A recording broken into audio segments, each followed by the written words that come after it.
Can we really predict the future by reading palms? It's a complex skill that combines psychology and biology.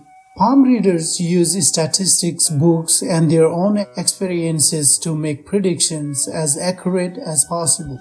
Some also tap into their subconscious mind before making predictions.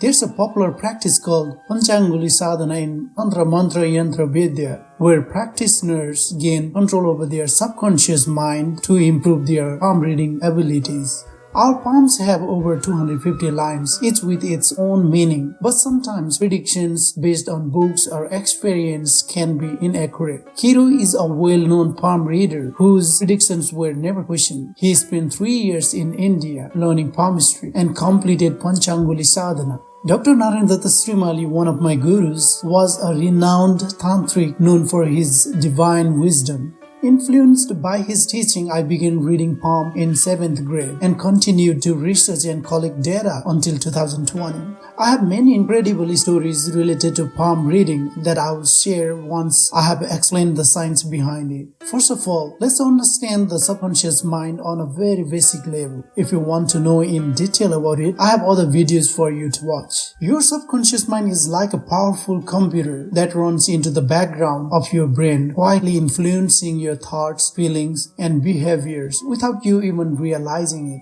It stores all your memories, beliefs, and habits, shaping how you see the world and how you react to it. Even when you are not paying attention, your subconscious is working hard to help you make sense of things and navigate through life. So it's important to understand and nurture your subconscious mind because it plays a big role in shaping who you are and what you can achieve. When wishes and desires pass through our conscious mind, our subconscious sees them as tasks to complete, shaping our realities. These tasks remain in line until they manifest as reality when their time arrives. The recording in our subconscious begins as early as the embryo stage and persists throughout our lives. When our conscious mind lacks the strength to deviate, our subconscious mind absorbs information more rapidly. This is why children often remember and retain information more quickly than adults, as they are more open to accepting new information. When our minds are filled with survival-related information gathered from our surrounding, our subconscious mind stores it and begins building neurons and dendrites or physical stories. The subconscious operates on a first-come, first-served basis to turn commands into reality, prioritizing survival. Although primarily designed for survival, if we trick our conscious mind into believing certain information is vital for our survival, our subconscious accepts and acts on those suggestions. When we strongly desire something with full emotions and repetition, it passes through our conscious mind and is stored in the waiting room of our subconscious level. While waiting, these desires put pressure on neurons. If we encounter information related to these desires, the neurons fire, creating a spark. This triggers the release of biochemicals like hormones, neurotransmitters, and neuropeptides. These biochemical signals travel through the bloodstream to every organ of our body. They help design how our bones, skin, fingerprints, and palm lines look.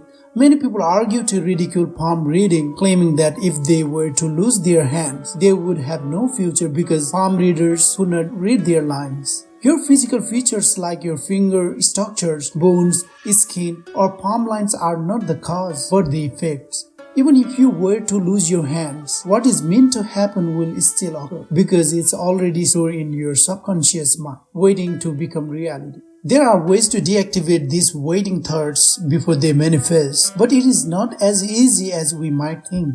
We encounter millions of pieces of data every day through social media and daily life. Perhaps less than 0.05% of information is accepted at the subconscious level.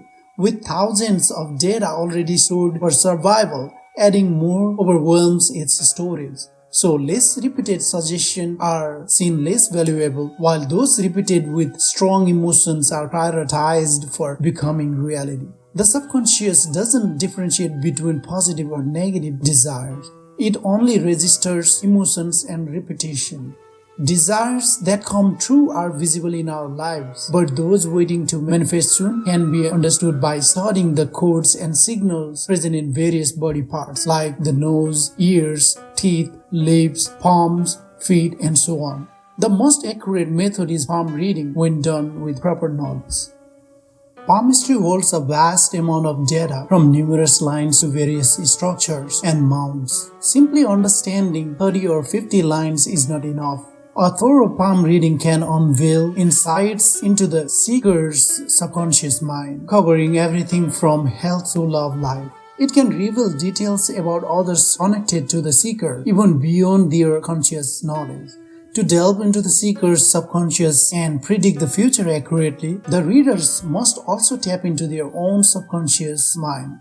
Palm readers who operate solely at a conscious level often miss subtle hints present on the palm or body of the seeker. As a result, their readings may fall short.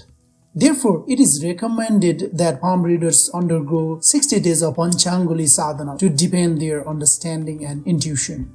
Now that you understand palm reading's psychological and biological aspects, let me share an incident related to it. I have many stories where my predictions were spot on. The story I will share is from New York in 2012. Back when I worked the night shift at a gas station, I had a regular customer from India who came in every morning for lottery tickets. One day he stopped coming to the gas station and I assumed he had moved away. 3 months later, he returned visibly stressed. He explained that he had been in India for a few months. As he was paying for his tickets, I unintentionally noticed his marriage line on his palm. He had 2 marriage lines stretching parallelly, but one of them was curved and intersected with his heart line. I asked if I could take a closer look at his hand, mentioning my interest in palmistry. Surprisingly, he agreed. His Mars mount was noticeably prominent and had some wide wrist lines. Additionally, there was a line extending towards upper Mars mount from the mount of Saturn, indicating an accident around the age of 45. Based on less than 10 palm features, it seemed his subconscious had planned for an accident related to fire around the age of 45. However, what puzzled me was his marriage line, suggesting something fatal might happen to his partner around the same age. Luckily, the gas station was not busy in the morning, so I had time to read his palm. I asked if he was close to 45 and he confirmed. I warned him about the potential accident his partner might face, which left him shocked and speechless. I also mentioned the second marriage line, suggesting it could indicate a second wife or lover. Before we could continue the conversation, other customers arrived for coffee and newspapers, cutting our discussion short. The Indian man didn't have a chance to respond. He paid for his ticket and left. The man's shocked reaction left me convinced that my reading was accurate. However, I could not shake the unsettling feeling. How could I possibly predict one person's fate based on other person's palm? It seemed unlikely unless the man had been planning such an incident in his mind. Did he want his wife dead? When I saw my Indian boss the next morning, I remembered the man, decided to share my experience. Surprisingly, my boss confirmed that he knew the man. I recounted the details of the palm reading to my boss. He then shared the man's backstory with me. The man had come to the US on a tourist visa, overstayed illegally, and eventually married an American woman for a green card. Over time, their marriage had become genuine, but tragedy struck during one of his visits to India. His wife died in a gas stove explosion. After talking to my boss and learning about the man's situation, I felt really unsettled and confused. Why did I see those biochemical codes on his palm if it was just an accident? It seemed like something he had planned and deeply ingrained into his subconscious mind. Maybe he was innocent and I didn't know the full story behind those signals. I realized I needed to do more research to understand it better. After that day, the man visited our gas station a couple more times, but I eventually left to go to university and focus on my studies. There are many more incidents related to palmistry that I can discuss later if needed.